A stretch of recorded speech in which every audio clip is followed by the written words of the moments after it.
Hey friends, welcome back to Pastors' Wives Tell All. Today we are honored to have Beth Allison Barr on the podcast to chat about her new book, Becoming the Pastor's Wife: How Marriage Replaced Ordination as a Woman's Path to Ministry. Beth has a PhD from the University of North Carolina at Chapel Hill and is James Vardaman Endowed Chair of History at Baylor University in Waco, Texas, where she specializes in medieval history, women's history, and church history.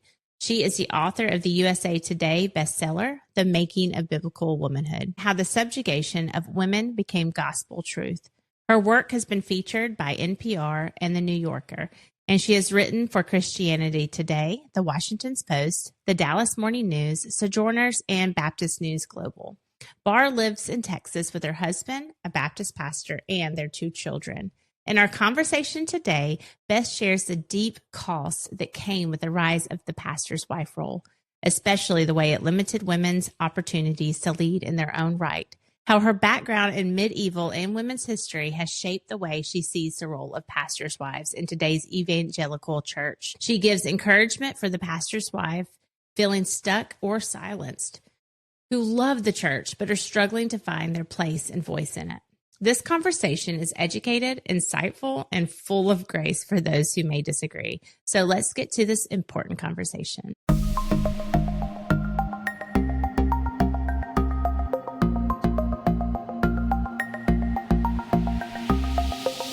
Hi, I'm Jessica. I'm Jenna. And I'm Stephanie. And you are listening to Pastors' Wives Tell All, a podcast by pastors' wives for church leaders and anyone desiring to take a peek inside our glass house. We are breaking down walls and crushing pastors' wives stereotypes within the church. We want pastors' wives and other ministry leaders to know that they are not alone in this. Plus, this is basically therapy for the 3 of us with a whole lot of dance parties. Woo, woo. Hey, Beth, welcome to the podcast. We are so stoked to have you. Well, thanks for having me. It's really fun to talk to pastors' wives also. So Yes. I'm really excited about this. Yeah. Yes.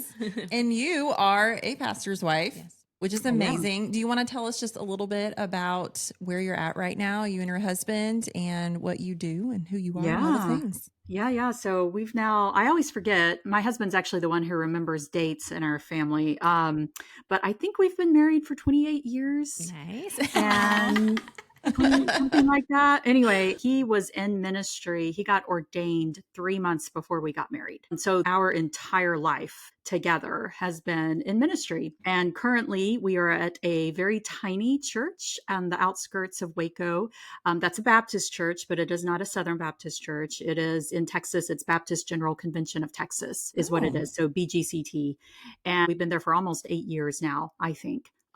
So That's amazing. That's amazing. I have never heard of that, like that particular branch of Baptist. well, it's Texan. It's Texas always does things. Yeah. And when the Southern Baptists began to melt down in Texas, the Texas Baptists responded in some ways essentially what was originally sort of the Southern Baptist Convention of Texas kind of took on its own identity and became Texas Baptists. Oh, wow. And you could be a member of Texas Baptist if you were SBC, but you didn't have to be.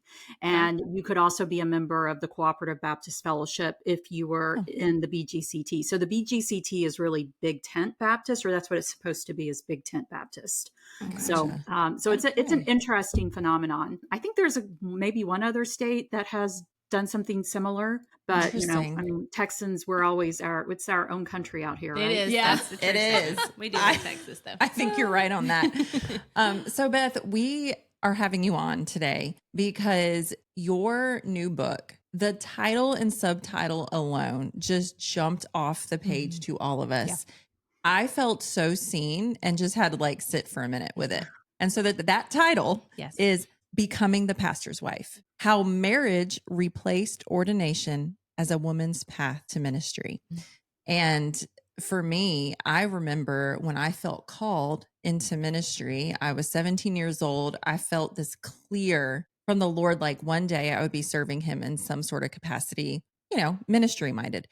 And immediately the thought that came to my mind was, I'm going to be a pastor's wife, obviously, because that's what that means, And so I think that's why, like, I just stopped in my tracks, because now I have come to realize that I also have a calling on my life, not just next to my husband, but even separate from him. Mhm. And God has allowed me to do ministry, even with these ladies, and just getting that burden for teaching and preaching the word. So my question for you is, what inspired you to write this book, and why is this message so important for the church today? Oh gosh. Yeah, that's a big question. So in short, this book wouldn't have happened if I hadn't written The Making of Biblical Womanhood. And so in the aftermath of The Making of Biblical Womanhood, immediately people started asking me if I was going to write another book. And my initial impulse was, no way, I'm not doing this again. Just going back to medieval sermons, which is my area of expertise. And yeah, it's just like out of here. I talked with a friend who gave me some really good advice. And he said, if there's something you left unsaid in The Making of Biblical Womanhood, you have the chance to say it. Mm. And I sat with that for a good while. And one of the things that I'd really left unsaid in The Making of Biblical Womanhood was what happened to women's ordination. Like, what was the process in which women got pushed out of being able to be in ordained roles alongside men? And as I thought about that story too, another question, I put out a tweet. I've deleted my Twitter, so I can't go back and look at this now, but I put out a tweet and I was like, hey, if I wrote about something else, what would you want me to write about? And it was that tweet got like over 100K. It was amazing. I think at the time it had gone further than any of my other tweets, and everyone wanted me to write about the pastor's wife. Mm. So I wanted to write about women's ordination. Everybody else wants me to write about the pastor's wife. And I was kind of like, I'm not going to write a memoir here. That doesn't have any interest for me as a historian. So I sat with both of those things. And I was reading a book by one of my colleagues named Betsy Flowers in the religion department at Baylor. And she's written a great book called Into the Pulpit, Southern Baptist Women in Power in the Post-World War II Era. And in the section where she was talking about the rise of the conservative takeover of the SBC in the 1970s, she highlighted the fact that some of the women who were on the front lines fighting against women's ordination were pastors' wives. Oh. And my brain just kind of clicked. And I was like, that's interesting. What is the story here? Right. And that was the beginning of this book. Wow. I just feel like It's crazy. Since we've been following you on Instagram, and then just, we were talking before we came on about your first book, which Stephanie has read. And when I had come across you and I was like, oh my gosh, I have to read this book. It was like, I found you and then you came out with the new book and I was like, which one do I read first? I don't know. And I was like, she sounds so smart. And I just want to go sit with her and ask her all the questions. 1000%. I devoured her book. I was like, oh my God. So first of all, if you're listening, make sure you go back and definitely get her first book. Yes. I know I'm excited to just read it and just learn the history, because I really do believe, as much as history can be boring to some people and they might tune out, you can't not know the history of where we came from, to go further and where Christ has called us to without knowing where we came from. And I was thinking about this because I think a lot of people listening will go, well, wait a minute. Women, they were never ordained. They might think that and think that this came about because of like women's rights or whatever, but that's not the case. Not true. Yeah. Not true. It's crazy. Yeah. So you share some incredible stories in your book, women like Kathy Hopp and Willie Dawson. Can you tell us about one of them that really stuck with you and what they taught you about how pastors' wives and women in general have led in the church? Yeah, so I'll talk about Willie Dawson because she's Southern Baptist. Okay. And she's very recent in time. And for people who are listening, I do want people to think about how history informs theology. And so this is one of the things too, where we like to pretend like we come to the Bible with blank slate and we're only reading scripture, but who we are informs how we read the Bible. And so this is one of the things why history really matters in telling the story. And so, for example, Willie Dawson is a great example of this. She was a Southern Baptist pastor's wife in the early part of the 20th century. And in fact, one of the reasons she really came to my attention was because I was a faculty in residence at Baylor University. My family and I lived in a residence hall. Not only were we in ministry, pastoral ministry, but we also lived in a residence hall with undergraduate students for 6 years. So we kind of had ministry coming out of our ears. Yes. Wow. And the hall we lived in was Dawson Residence Hall. And every day, almost of those 6 years, when I walked out into the lobby, I walked past this big framed picture of this woman that the students just called Willie. And they would always, talk about, and Willie sat there and presided over all of the things we did out in the lobby, which were very chaotic. And when I was researching this book, and I was in the Southern Baptist Archives in Nashville, and I still really remember the moment that I turned a page and I see that picture of Willie Dawson. I see Willie Dawson's face staring out at me from the page. And I was like, this is the woman that I've lived in this residence hall for 6 years. And she became the namesake. The Southern Baptist Convention still actually gives a Pastor's Wife of the Year award. I don't know if you're aware of that, but they give it used to be the Distinguished Service Award. And now it's called the J.M. Dawson Award, the Willie Dawson Award. And it's named after this woman who I lived in this residence hall for so long.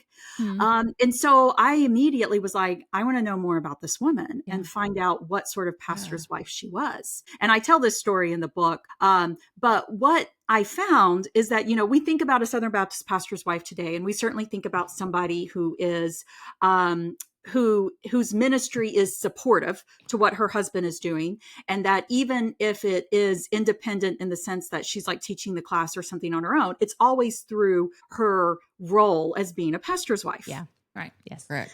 That's why she has that authority. Well, Willie Dawson was not that type of a pastor's wife. Her husband was the pastor of the largest Southern Baptist church in Waco at the time, First Baptist Waco. And Willie Dawson certainly served in that capacity at that church. But what Willie Dawson became known for was actually her separate ministry. She was actually an international preacher for the Baptist world. And the Baptist World Alliance, as well as another international. And she traveled around essentially preaching for the Women's Missionary Union. She was one of the primary regional leaders of the Women's Missionary Union, became very, very involved in it. She also became a primary fundraiser in the sense that she helped actually raise the money that kept the Southern Baptist Church from failing during the Great Depression. Wow. And that was, it was because of the WMU, and Willie Dawson was one of the people at the head of that. And she also raised money to build a women's dormitory at Baylor at that time to help further women's education during this. And then one of the most funny things when I was reading about her, we think about the Southern Baptist world today, they've been working really hard to push women out of all type of independent ministry leadership roles, including with the law amendment, which they're going to bring back on the table again in 2025. And the argument is that women biblically belong under male leadership, always have. This is the way the Bible has always been interpreted. Yet Willie Dawson was actually nominated to be in leadership of the National Southern Baptist Convention. She was actually on the docket to be the vice president of the Southern Baptist Convention. And when this award was named for her, it wasn't named for her for what her husband did. The award made it very clear that while it is important for what women, that they're pastors' wives, but what's more important is their own ministry. So women who are nominated for the award in the beginning had to be nationally and internationally recognized for their own ministry that was separate from their husbands. And she died in 1963. And so I think she's just a real clear example of how different the pastor's wife role was conceived of, even in the Southern Baptist Convention, within 10 years of my lifetime. Oh my gosh. My mind is I haven't read your books yet, so that's why I'm like, what happened? Well, that's why you gotta go. Oh my gosh, that's such a good question. But can you answer it? Yeah, I can answer it. Please answer it. Can you answer it? Okay, so I don't know how much in the weeds you want me to get, but I can I'll give you. Weed it away. Yeah. So a couple of things happened. Three things happened. Number one, in the aftermath of World War II, which Willie Dawson was living in, but in the aftermath of World War II, a lot of barriers broke down for women. And this included women being able, gender discrimination was something that people were much more attuned to.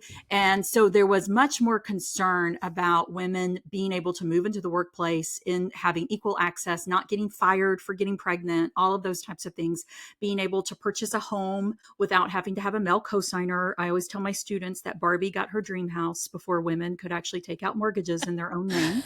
And so, I mean, that just really puts it into perspective, I think, how recent these changes are for women. And so with this, we also see women moving into seminary. And moving not just to take a religious education degree or to get training as a children's minister, not that that's not important, but those were tracks that were acceptable for women. But they were actually moving into theology and into wanting to go into pastoral ministry.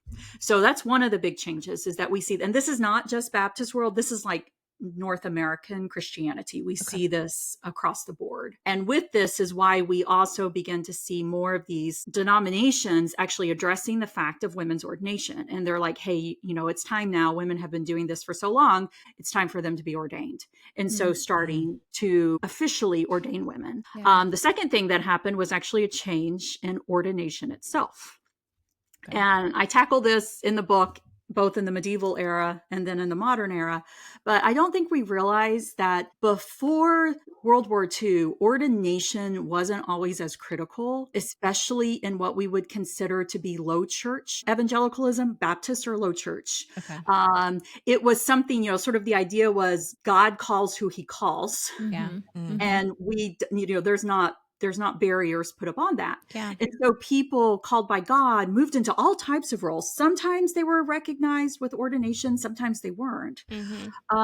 But in the early 20th century, the US government instituted what we know as the clergy tax law, which is people who are in ordained ministry get a tax break, essentially the percentage tax break. I'm sure you're all aware of this.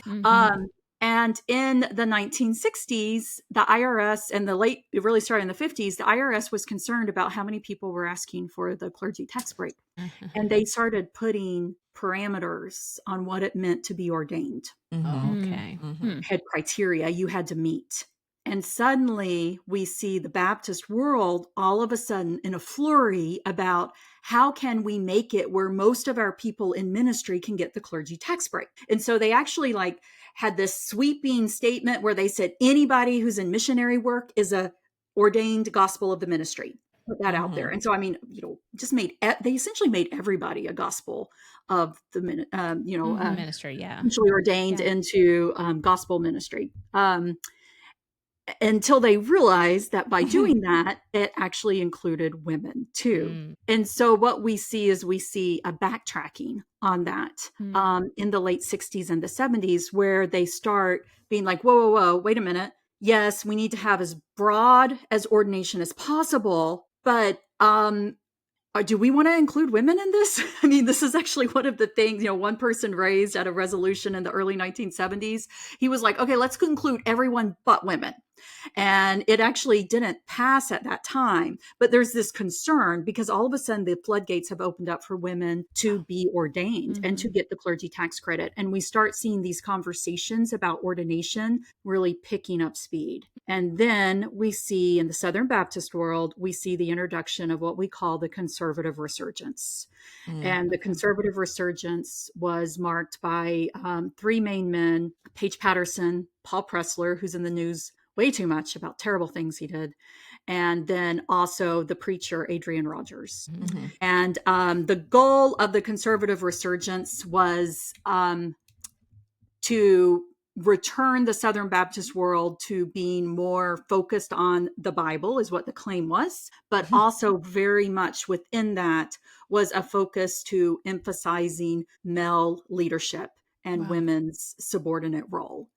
And with that, we begin to see a series of steps starting to be taken in the late 70s and all the way up, culminating in the 2000 Baptist Faith and Message, in which it is declared that the pastoral ministry is reserved for men. So those are the three main things that we see shifting. Crazy. Yeah. It's kind of, like in my brain, I kind of feel like it, you know, with the things that we grow up in our generation learning, it was just like, it's what I thought was always the case. Right. That's exactly right. And so it's just like, I know I'm sitting here like I've never been a big history buff. Like that was like my worst subject in school. Like I wasn't drawn to it, but like I was hanging on every word because I was like, wait a second, we were tricked. Like we were tricked. Something happened, and this is not how it always was. And It is not. Like my mind is blown. and then it's like it spread to every denomination, and then it became such Yes. a black and white issue. Yes. They just And now people just fight over this issue. Right. And they Yep. think like we are, when for so just- long it wasn't like that. yeah. But I mean, like we're completely against God. And Yeah. sometimes I just, in my brain, even if we believe that women, that's not their main role, why would we fight a woman preaching the Exactly. gospel? Like why? And I Exactly. think about the heart of Jesus and I go, I feel like that's one of those issues. He would have looked at the Pharisees and been like, I'm going to need you to stop. Like Right. let them preach the word. If they preach my name, let them do it. Like, 100%. Well, it's just the same with healing, like Mhm. they got mad at Jesus because he was going to heal on the Sabbath. Like you're not even seeing that it's about giving God glory and doing Right. something good. Mhm. It's just like their hearts are so hardened to just be open to love and spreading the gospel. Oh, Yeah. oh my gosh. I'm still processing, but I'm Yeah. going to have to process Well, later. I'll- gonna have to process I'll it. throw in a wrench for you. It's Yeah. also Oh. during this. Yeah, it's also during this that the pastor's wife role changed, in which she, and I actually honestly think that it was intentional by at least some of the people in charge who saw the pastor's wife as a really ideal moment. Mhm. Because here you have this woman and who in sort of, the 20th century post World War II American culture, there was this emphasis on the wife as this domestic figure. We're still in laws where it's really actually hard for women to work outside the home because we don't have great daycare. There's not maternity leave, all of these Mhm. things that make it really hard for women to work outside Right. the home Yeah. still today. Yeah. And so this move from the pastor's wife simply being a Protestant wife, just sort of being a wife, all of a sudden the focus begins to emphasize her as the primary ministry role for women. Mhm. That she becomes this idolized, because Kate Bowler, who's another great historian, she says that the pastor's wife role was essentially the least dangerous ministry role for women because she is very safely underneath male leadership because she's married. She's married to the pastor. So she's able to step into these ministry positions and take on these ministry roles that the church really needs, but in an unofficial and mostly unpaid capacity. Unpaid, yes. Mhm. And this is when we start to see the growth in seminaries to create pastor's wife classes, which is where you funnel the women off into who get in, even the single women, because if you're called to ministry, you're called to marry a minister. And so we start seeing the growth of these pastors. I don't know if any of y'all ever went to any of the Baptist pastors' wives. No, Yeah. that's why I was like, No, I what? went I've to heard. I Yeah. went to a Christian college. I did too, I but did not that one. not go to a pastor's wives. No, I was a Yeah. assembly Class. guide. It was a Southeastern in Lakeland, Florida. Oh yeah, Yeah. mine was Yeah. definitely not for women in leadership. I don't think they even would have had those kind of No. classes, Mm-mm. even those. Even Yeah, the pastor yeah. wife leadership ones. Yeah. Oh my So gosh.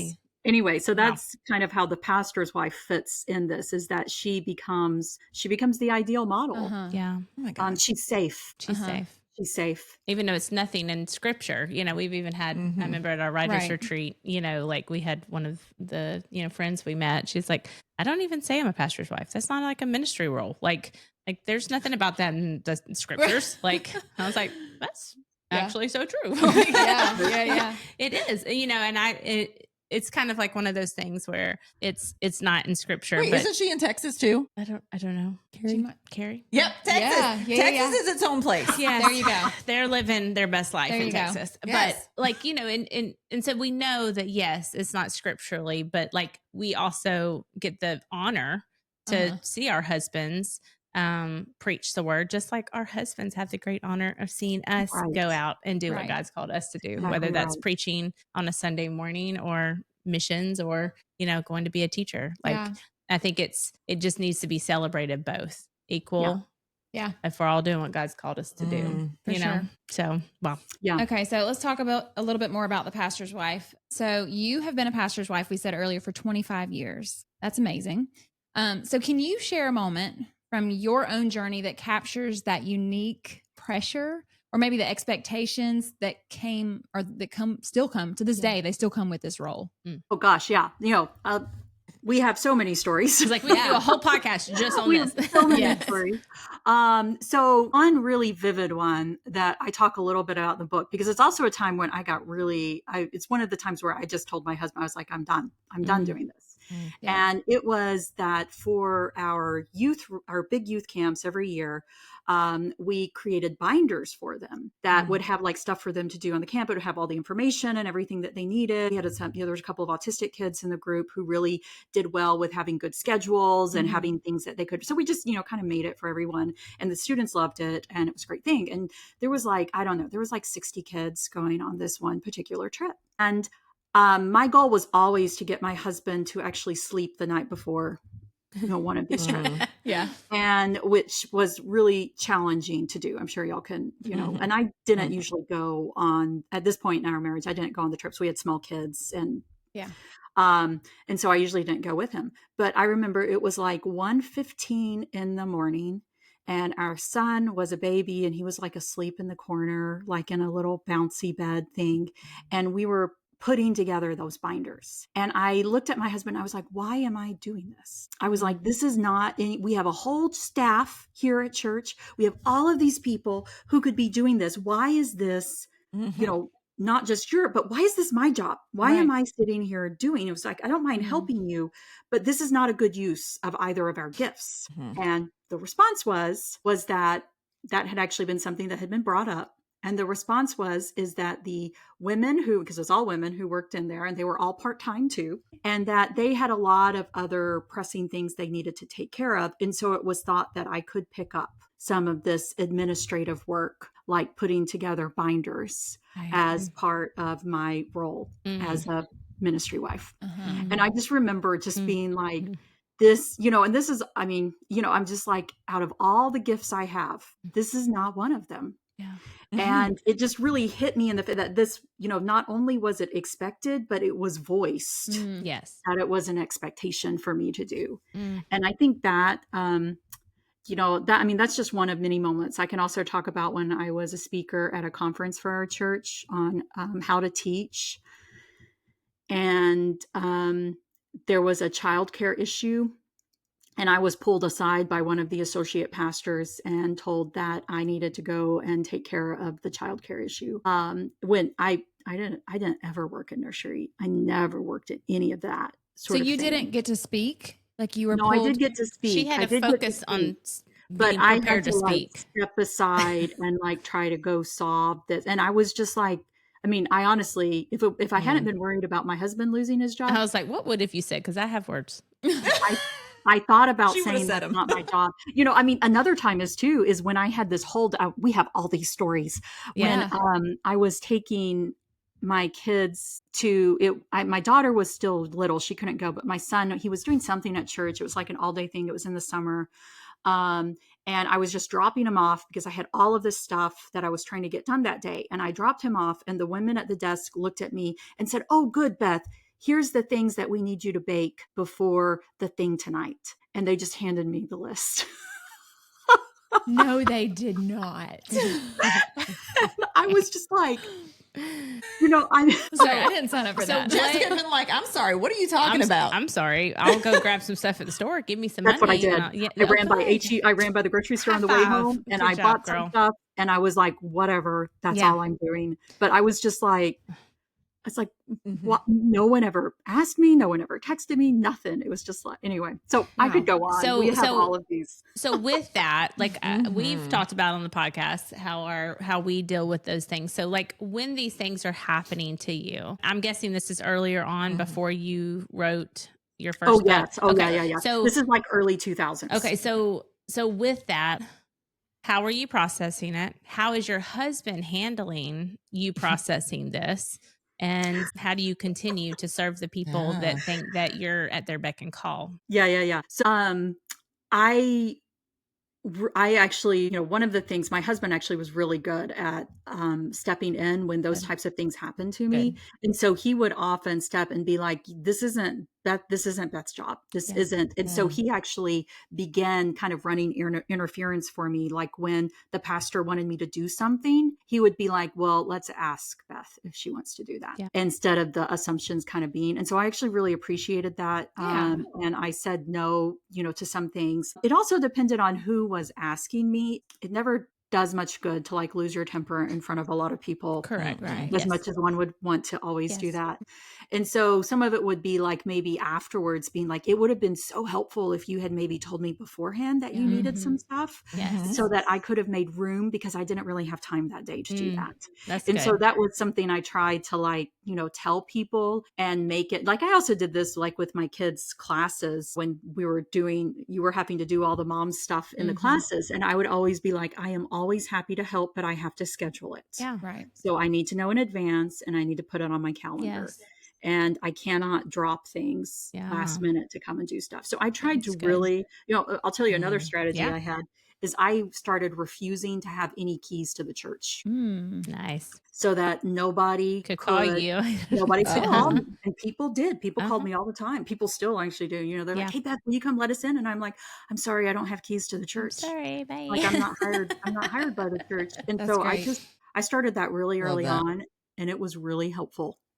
Hey, ladies Because, out there listening.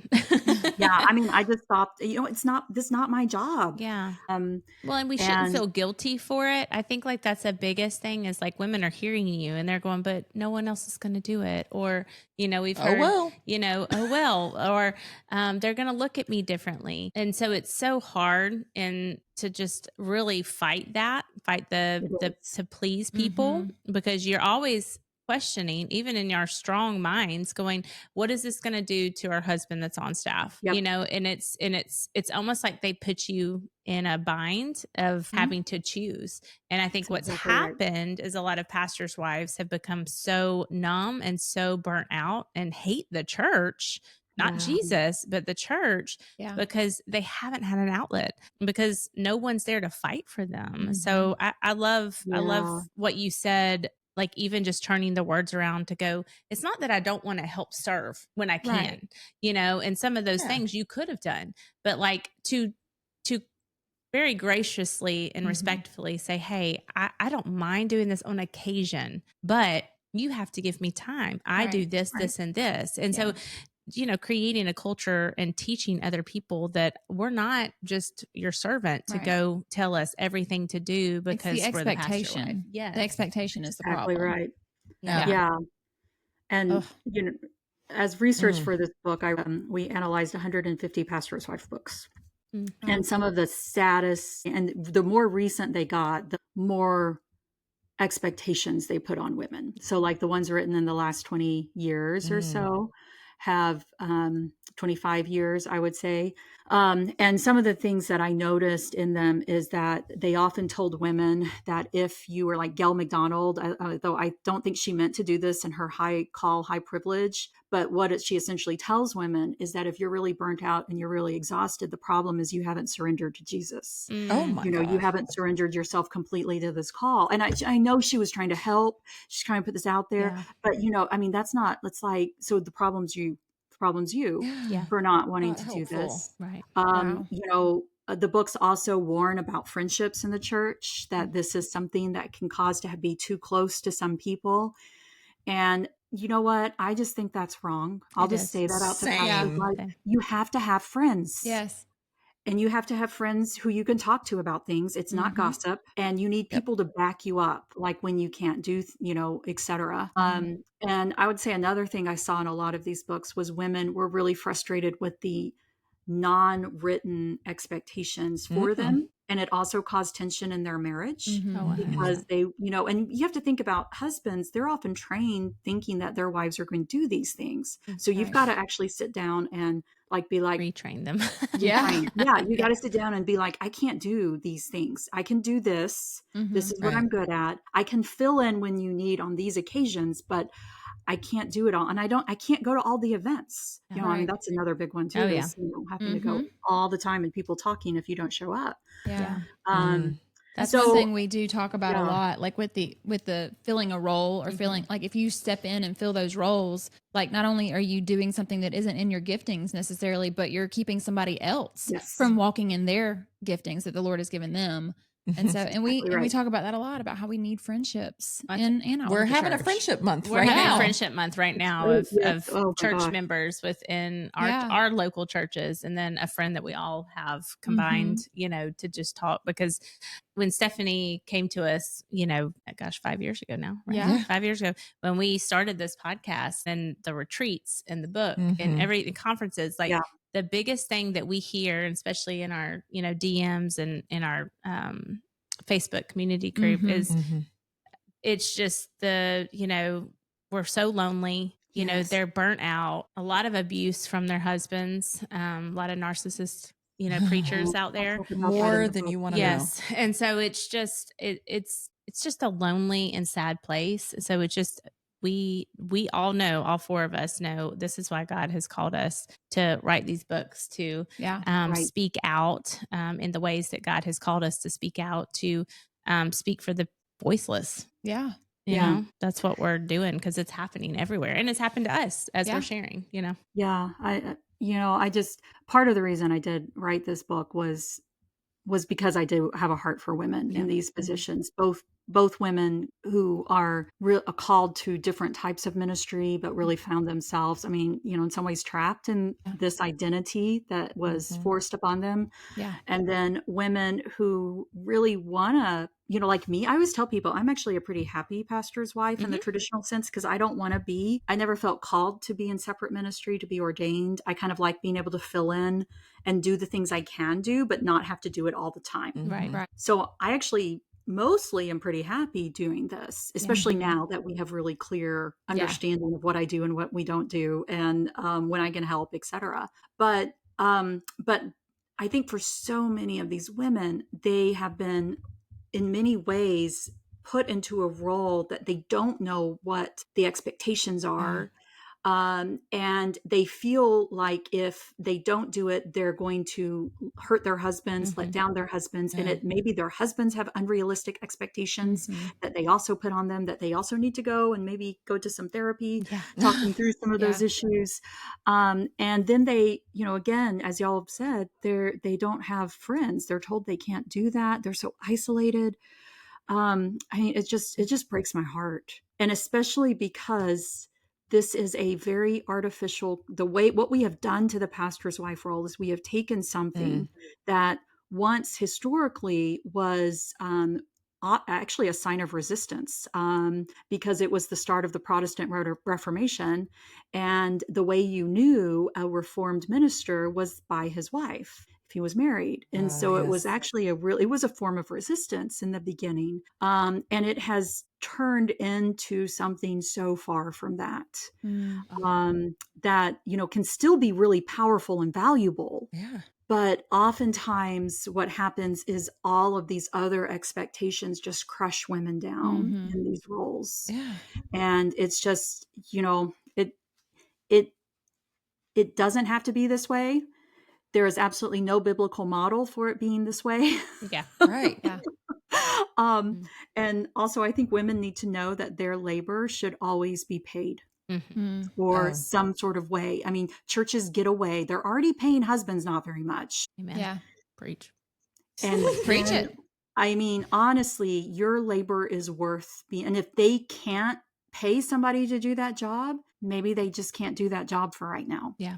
Yeah. And, That's I just, it's your labor So many is, your thoughts. time is valuable. It takes time away from your family, away from your work, away from your marriage. Yep, I agree. Yeah.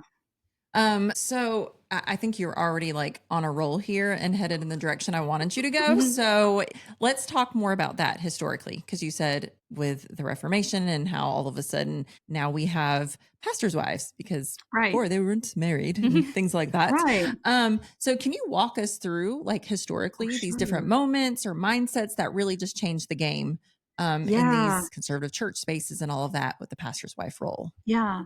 So I will tell you that there have always been people married in ministry. So we have evidence of that from the early church. You can think about Prisca and Aquila are a really good example. Ananias and Sapphira are not so good example. We know Peter's wife. I have a chapter called Where is Peter's Wife? We do know Peter was married, at least for some part of it, but we hardly know anything at all about her. She's probably the closest possible to a minister's wife, but that's also maybe because we know nothing about her. So we know that people served in ministry married.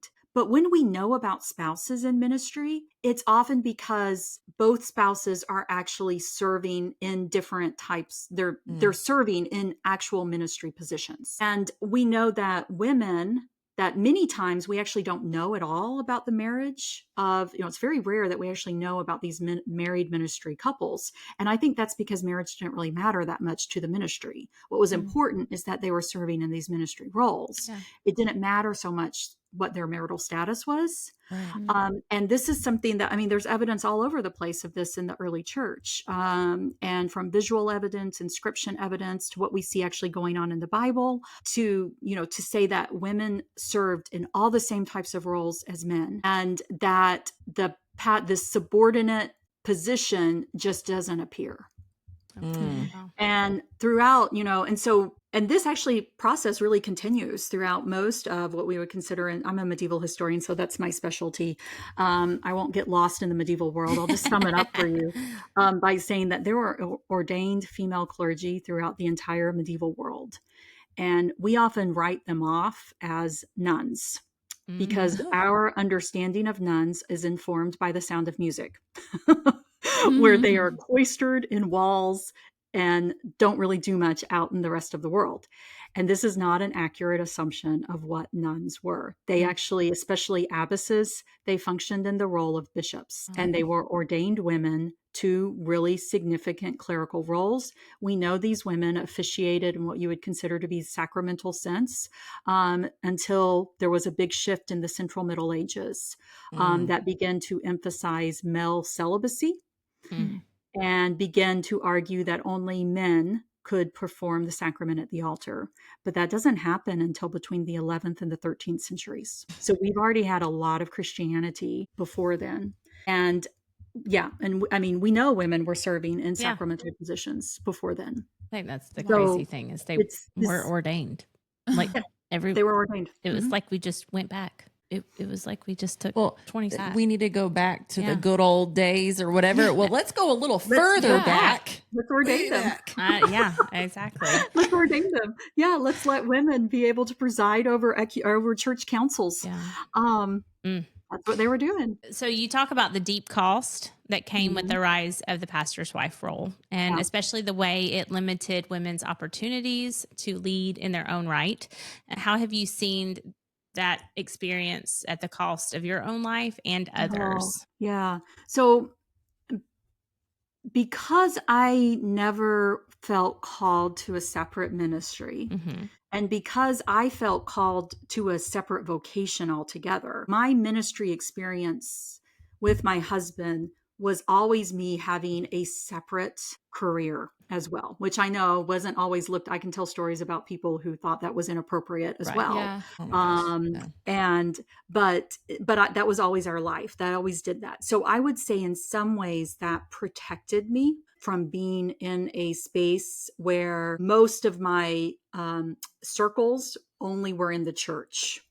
And so, that's really where it creates all those loneliness, where there's no other ways for a woman to have interaction with other people, et cetera, and something else. And so I think maybe for me, it actually didn't affect me as deeply. Yeah. I think because of that. And because my husband always supported me in doing this, he used to joke he couldn't wait until I made more money than him. It wasn't, that wasn't ever a good husband. I have a very good husband. Yeah.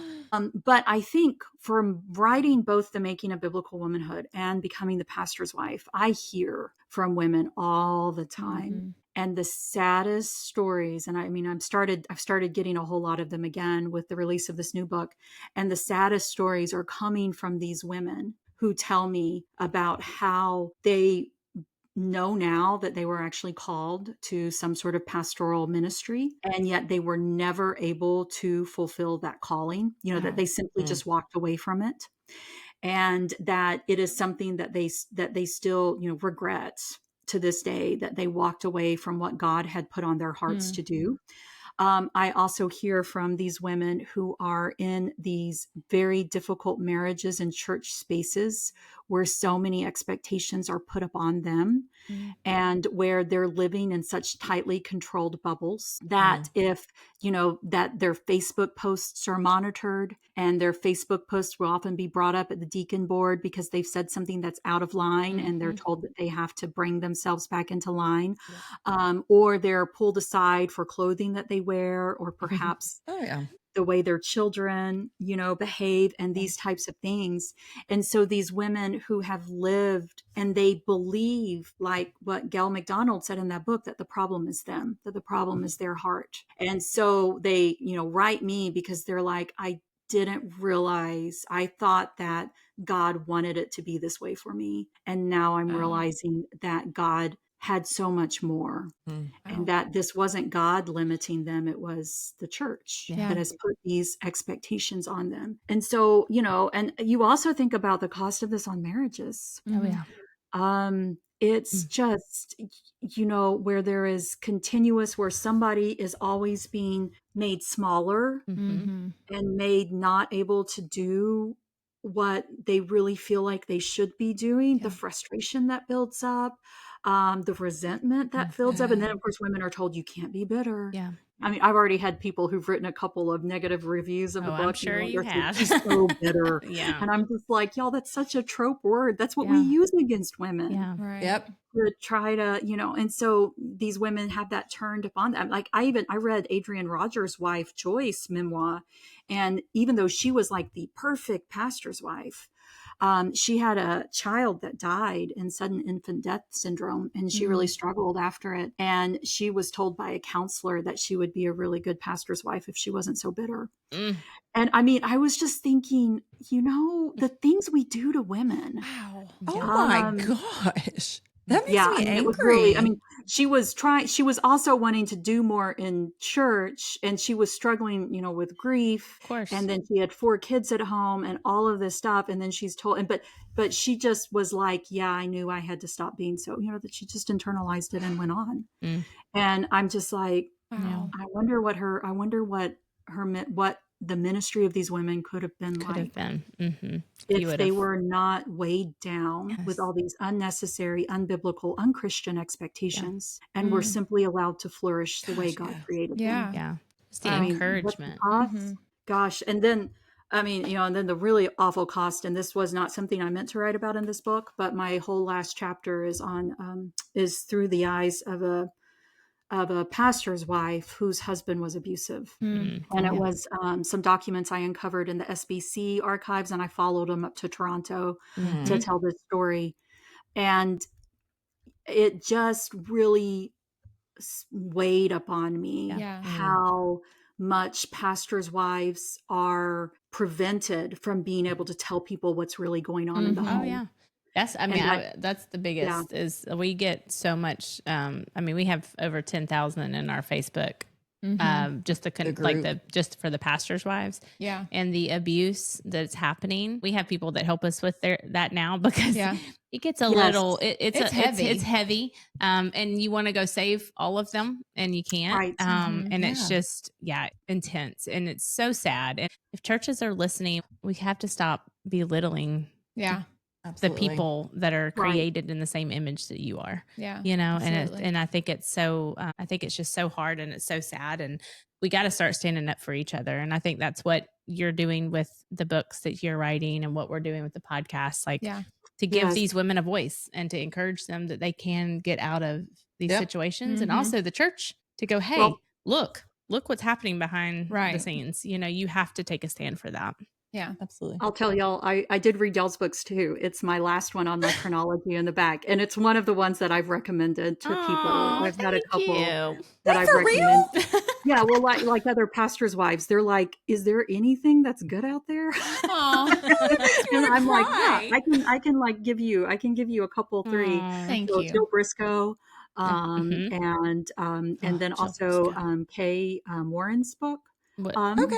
There's still Okay. Was it some. okay? Yes. There's Okay. still some bad. Okay. I mean, you have to recognize these women are still writing. Right. They're not going Right. to get published Yes. if they're not actually. And so, but some of them are. It's getting better now because there's more publishing options. Oh, yeah. But in the Baptist world, I mean, you wouldn't get published if you Oh, yeah. Yeah. For sure. didn't make deference to male headship and et cetera and stuff in these books. I mean, you just Oh. couldn't get published. Yeah. Thank So you. Yeah. Okay. So, Beth, you did mention a few minutes ago that you come from this background in medieval and women's history, which is so cool, by the Mhm. way. Like you have so much wisdom. You're a rock star. and I you know. You're just so smart, and it makes me so happy. So we want to know, how has that shaped the way that you see the role of pastors' wives in today's evangelical church? yeah, no, that's great. It's given me a very different perspective, because I know the history. I know what women were actually doing in the medieval world. I know what women were actually doing in the early church. Mm. I know the pastor's wife, the way it is conceived of today, is not a role that has always been there. And so I think that historical perspective has allowed me to call out some of the bull Yeah. Mhm. have been fed pastors' Yeah. wives, that, being told like, "Oh no, honey, this is the way that it's always been. Women are always supposed to have done this." And I'm like, no, I actually know of a time just 20 years before, your church started, or when, that this was not the way that it was. Yeah. And so I think that has given, and it also has given me, as a medieval historian, I believe medieval people were Christians. Mhm. It's just like any other. I mean, I can talk all day about that. And so it's also given me instead of like skipping over 1,000 years of church history and saying this doesn't relate to us because they're Catholic. I'm like, no, actually, a lot of the things that we do today are still connected to the things that they did. Mm. And so like one of the stories that I connect is this story of medieval prostitution, the Winchester geese, with the rise of the pastor's wife story. Mm. And so, I'll let people, if they Yeah, want to I know was about like, that, what does prostitution have to do with the rise of the Yeah. pastor's wife? You can go, You gotta you go can get the read book. that Uh-huh. chapter. Yeah. Okay, so Beth, what encouragement will you give to the pastor's wives listening that feel stuck and silenced, who love the Yeah. church but are struggling to find a place and a voice in it? I want them to know that they are valuable in their church and in their ministry and in the sight of God, and that they have done more good than they will ever know. And this is one of the things I tell people. I do not regret being a pastor's wife, despite a lot of the challenges, because I know how I have influenced people and helped people, and especially youth and other younger women who I've walked along with. And so despite the fact that churches make you feel smaller, despite the fact that perhaps even your husband makes you feel smaller, the work that you do for God is not small in the eyes of God. Amen. And, I always think about the story of Hagar, who's the very first person in the Bible who names God the God who sees. And that the very first person who names God is a woman who's in this horrific abusive situation, and God lifts her up. And so I want pastors' wives also to know that they are seen and that there are options for them. There are places that they can go to get help. There are communities that they can get connected to, and that they need to find people they can talk to. And it is not spreading gossip. It is not being unpatriotic to their church, disloyal. It is God created us to be people of community, and they need to talk to somebody who can relate to them and who can really listen to them. And so I want them, they deserve to be heard. Absolutely. Wow. That's so good. Are you gonna gonna say cry? something? No, I'm not. You're gonna cry. I thought you were going to cry. Are we gonna cry? That's like, wow. Seriously though, it's so good. Welcome to the Pastor's Wives Tell All podcast. Yes. Okay. So Beth, we ask everybody who comes on our podcast 3 questions, and they're rapid fire. Are you ready? I'm ready. Okay. Question number 1. If you could go back and give your pre-pastor's wife self one piece of advice, what would it be? It would be to get involved in as little as possible until I understand what my gifts are. I like that. No, that was a great answer. So good. And that you may have been the first person to say that, actually. I love it. I like it. Okay. Second question. And this one's really fun. No pun intended. What do you do for fun, either by yourself or with your spouse, to get your mind off of all things ministry and writing and teaching and et cetera? So we play games. Our family loves board games. We always have. And my husband and I always have. And so usually every night, many times we alternate between letting my daughter choose something for us to watch or sitting down and playing games together. And that is something that we just really have always enjoyed as a family. What's one of your favorite games? My daughter lately has gotten to choose a lot. So we've been playing a lot of Uno, and we used to play a lot of bananagrams, but my husband always hates us, and that irritates us. So we stopped playing bananagrams as much. My favorite game is actually Scrabble. I love Scrabble. Scrabble's fun. But my daughter and husband love Monopoly. So I did play Monopoly with them the other night, although I hate Monopoly. I hate Monopoly. It takes forever. I do love Uno. You're such though. a good wife and mom to play that game. Yeah, I did play it with them. We also play Trivia Pursuit games a lot, Oh, that's especially fun. like yeah, Lord of the Rings and Harry Potter. Oh, I like it. I love that stuff. Yeah. I like it. Okay, so My kind of last stuff. question. If you could tell the church congregation one thing without reservation and have them really listen and respond, what would you say? She probably already said it. I would. Just kidding. Go ahead. I would say the pastor's wife may not be called to ministry. Mm. The pastor's wife may not be called to ministry to this church or in the ways that you think she should be. You hired her husband. Yeah. Not her. Amen. That was And a- just, Mic drop. yeah, let her figure out what she wants to do, when she wants to do it, and how she feels she can do it best. And walk alongside her and love her in the process. Right. Yeah. so good. Beth, thank you so much for all yeah. the wisdom. We were very Yeah. excited about this interview. I know. I was like, for guys, sure. Yeah. it's Beth Allison Barr. Well, I'm very excited yeah. too. This is a group that I really, I really have a lot.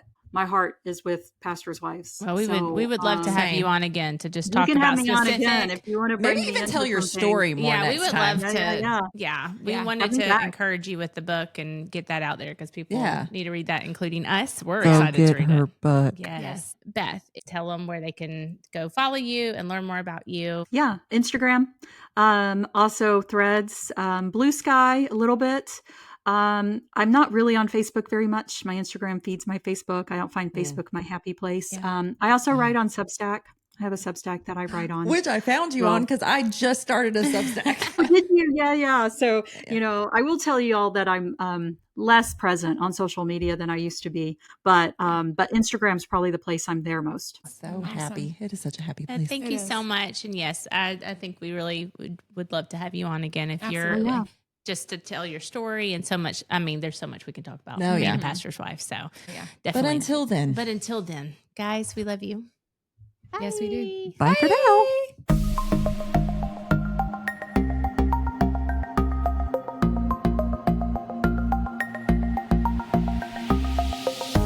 Okay, friends, if you have enjoyed this episode as much as we have, please help us spread the word on Facebook and Instagram. If you didn't know yet, Instagram is where all the fun is at. From dance reels on Wednesdays to spiritual encouragement and laugh out loud posts in between, there is something for everyone. And last but certainly not least, if you could take a moment right now to stop what you're doing and give us a rating and review, even subscribe to our podcast, this seriously helps other people find us who wouldn't be able to otherwise. Thank you so much for your love and support. We hope you'll tune in next week.